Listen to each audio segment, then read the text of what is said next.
shadow turns to sun rays, and on we'll go, through the wastelands, through the highways, and on we'll go.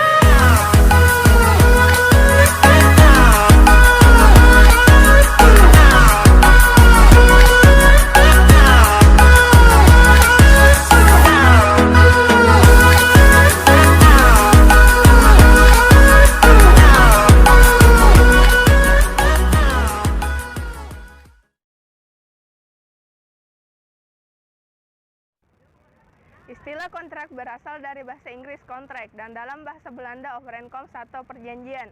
Nah, apa itu perjanjian?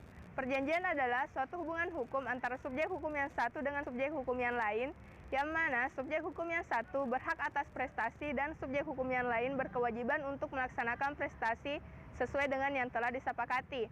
Berdasarkan definisi tersebut, ada 4 unsur yang terkandung di dalamnya. Yang pertama yaitu adanya hubungan hukum. Hubungan hukum itu adalah hubungan yang menimbulkan akibat hukum. Akibat hukum ini nanti yang menimbulkan hak dan kewajiban. Yang kedua, adanya subjek hukum. Subjek hukum itu adalah pemangku hak dan kewajiban, yaitu orang perorangan atau badan hukum. Yang ketiga, adanya prestasi. Prestasi terdiri atas melakukan sesuatu, berbuat sesuatu, dan tidak berbuat sesuatu. Yang keempat, di bidang harta kekayaan.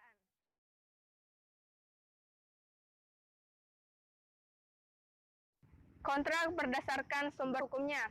Penggolongan kontrak ini didasarkan di mana tempat kontrak itu ditemukan. Ada 5 jenis kontrak berdasarkan sumber hukumnya. Yang pertama yaitu perjanjian yang bersumber dari hukum keluarga. Yang kedua, perjanjian yang bersumber dari kebendaan. Yang ketiga, perjanjian obligatoir. Yang keempat, perjanjian yang bersumber dari hukum acara. Yang kelima, perjanjian yang bersumber dari hukum publik.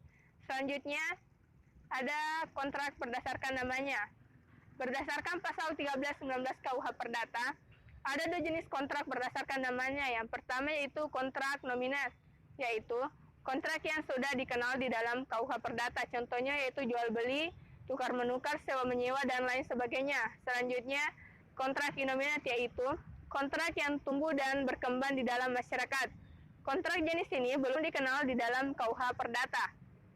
Selanjutnya, ada yang disebut dengan kontrak berdasarkan bentuknya. Ada 2 jenis kontrak berdasarkan bentuknya. Yang pertama yaitu kontrak secara lisan, yaitu perjanjian atau kontrak yang dilakukan oleh para pihak cukup dengan kesepakatan secara lisan.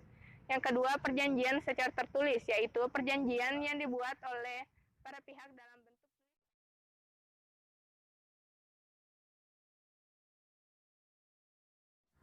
Syarat sah terjadinya kontrak dapat dikaji di dalam KUH Perdata.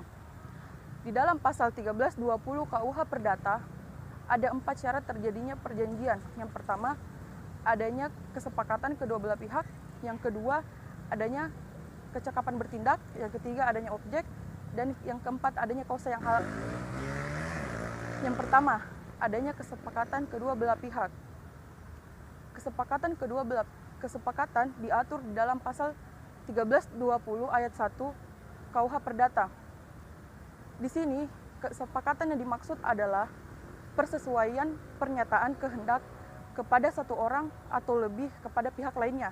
Nah, di sini ada 5 cara terjadinya persesuaian pernyataan kehendak. Yang pertama, bahasa yang sempurna dan tertulis. Yang kedua, bahasa yang sempurna secara lisan. Yang ketiga, bahasa yang tidak sempurna namun dapat diterima oleh pihak lawan. Yang keempat, bahasa isyarat dapat diterima oleh pihak lawan. Dan yang kelima, diam atau membisu, tetapi mudah dipahami dan diterima oleh pihak lawan. Yang kedua, kecakapan bertindak. Kecakapan bertindak adalah kecakapan atau kemampuan untuk melakukan perbuatan hukum. Perbuatan hukum adalah perbuatan yang dapat mengakibatkan akibat hukum. Nah, di sini ada 3 orang yang tidak berwenang untuk melakukan perbuatan hukum. Yang pertama, anak di bawah umur. Yang kedua, orang yang ditaruh di bawah pengampuan. Yang ketiga, istri yang diatur dalam pasal 1330 KUH Perdata. Akan tetapi seiring berjalannya istri dapat melakukan perbuatan hukum sebagaimana yang diatur di dalam pasal 31 Undang-Undang Nomor 1 Tahun.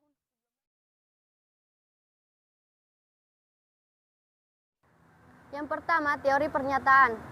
Menurut teori pernyataan, apabila pihak yang menawarkan menerima penawaran menyatakan menerima penawaran itu. Yang kedua, teori pengiriman. Menurut teori pengiriman, apabila pihak yang menerima mengirimkan telegram. Yang ketiga, teori pengetahuan.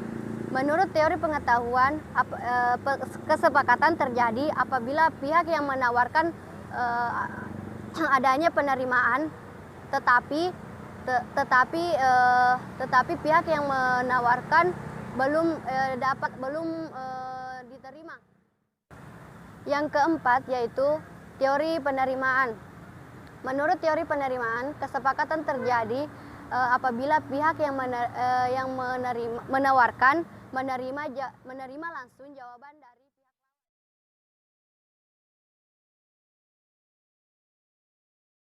Bentuk-bentuk kontrak ada dua. Yang pertama yaitu bentuk kontrak tertulis, yaitu bentuk kontrak yang dibuat dalam bentuk tulis. Kemudian bentuk yang kedua yaitu secara lisan. Bentuk kontrak secara lisan adalah bentuk kontrak dalam wujud lisan yang disepakati oleh para pihak. Bentuk kontrak tertulis ada 3 macam.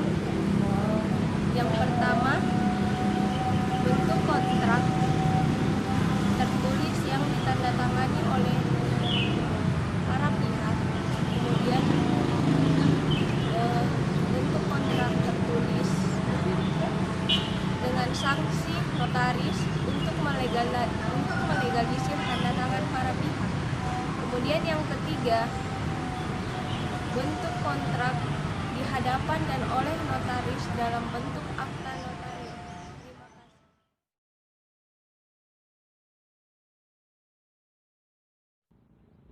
Fungsi dalam kontrak. Fungsi dalam kontrak terbagi atas dua, yaitu fungsi secara yuridis dan fungsi secara ekonomis.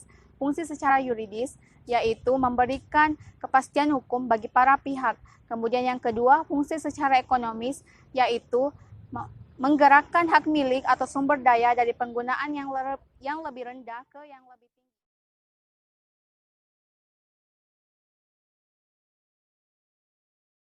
Biaya dalam pembuatan kontrak. Pada dasarnya, apabila kita ingin membuat suatu perjanjian, ada biaya di dalamnya. Biaya-biaya tersebut yang pertama, biaya penelitian yang meliputi penentuan hak milik dan penentuan bernegosiasi. Kemudian yang kedua, penelitian negosiasi meliputi biaya sewa menyewa, biaya penulisan kontrak, dan biaya dalam penyiapan. Kemudian yang ketiga, ada biaya monitoring, yaitu suatu penyelidikan tentang objek. Kemudian biaya pelaksanaan, yaitu meliputi biaya persidangan dan biaya arbitrase. Kemudian yang terakhir ada biaya kekeliruan hukum. Ini disebut dengan biaya sosial. Akan timbul apabila hakim melakukan suatu kesalahan ketika memutus suatu perkara.